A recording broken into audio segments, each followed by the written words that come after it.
xariifkani wuxuu madaxa ku dhaqanayaa shaamba dhacday kadibna wuxuu arkayaa kalluun meesha saaran sababtoo ah kalluunkii wuxuu ku dhintay shaambadu isaga madaxa ku dhaqanayay xariifkii sidaas uu habeenkii uga cashanaya kalluunkii yara sababtoo ah isagoo kaliya ah wuxuu joogaa jasiiradani yar iska tuur kalluunka lafiisana waxa cunaysa qoleedana eedan qoleeda sidoo kale way dhimanaysaa ninkii hadan wuxuu arkaa qoleedii yareed uu karsanaya wuxuu quraacanaya qoleedani waxay dhimatay sun sidoo kale kalluunka wuxuu dhintay sun ninkan hilibkooda wuu macaansanaya ninkani wuxuu bank soo deensaday $400,000 wuxuuna go'aansaday inuu isdilo sababtoo lacag ma uusan haynin si uu isku dilo darteed badu isku tuuraya laakiin si banaanka wala soo waday waxa la keenay jasiiradan waxaan keenayn biyaha markaasi uu yaabay wuxuuna dareemay inuu nool yahay markale wuxuu isku dayaa inuu isdilo oo fuul bundadani laakiin uu fuul waynaya sidoo kale ugu xariifkan ma yaqaan qaabka loo dawaasho uu yaabay halkan iska fadhiisanaya gaajin waa ay haysa wax uu sameeyay ma yaqaan markale isagoo rabo inuu isku dilo xarigaani laakiin uu suurtagal sababtoo caloosha lay qabanaya saxara ay qabanayso uu soo cararaya tartiibkiisa xariifka meeshan iska fadhiisanaya xaajadiisa inuu ku gudanaya uu yaabay wuxuu iska fiirinayaa fiyoreyaashani kadibna mid kamid ah fiyoreyaasha soo qabsanaya afka iyo gashanaya waa bimacaan wuxuu soo xasuusanaya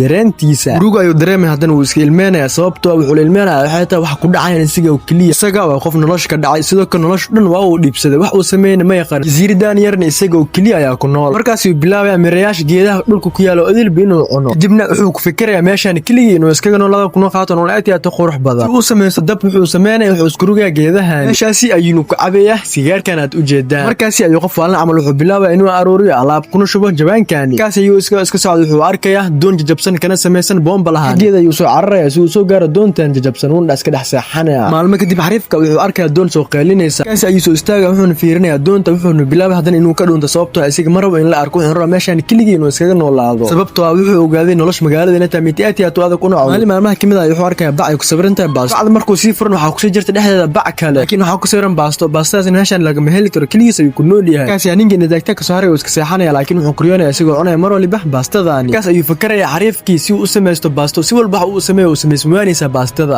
wuxuu raadinaya fikrad aad iyo aad u fiican wuxuu ogaanayaa saxarada qoleeda in laga sameyn karo cunto ama raashin kaas uu soo aroorinaya dhamaan wixii saxaro ee qoleeda ama shimbiraha wuxuu bilaabay dhamaan shimbiri saxaradooda inuu hal meel isku keen kadibna uu jijibiyo oo shiido wuxuu ka sameeyaa beertana u jeedaan oo aad iyo aad u quruxda badan xariifkani wuxuu leeyahay rajo aad u weyn wuxuu sameeyaa geedkan si aysan xayawaanada kale ugu soo dhibeen oo ugu cararaan bilood kadib xariifka waxba uma aysan soo bixin wax walba sidoo oo kaliya iska yihiin uu iska yaabin fikir ay ku soo haray ka baashaalaya mar inuu fuulo geed marna inuu sameeyo jimicsiyo kala duwan kale ninkan aad u jeedaan 3 bilood kaliya wuxuu cunay malaay iyo shimbiro am qoleeya laakiin maalmaha kamid ah waxa uu rumaysaa mid kamid ah rajooyinka uu isaga lahaa soo baxay hal geed kadibna dhamaan geedii kale soo baxaya markaasi ayuu wuxuu bilaabayaa inuu cuno cunto uu markaas maskaxdiisa ay ku degkaasi ayuu farax darteeda wuxuu sameysanayaa baastidii uu mar waliba ku fakari jiray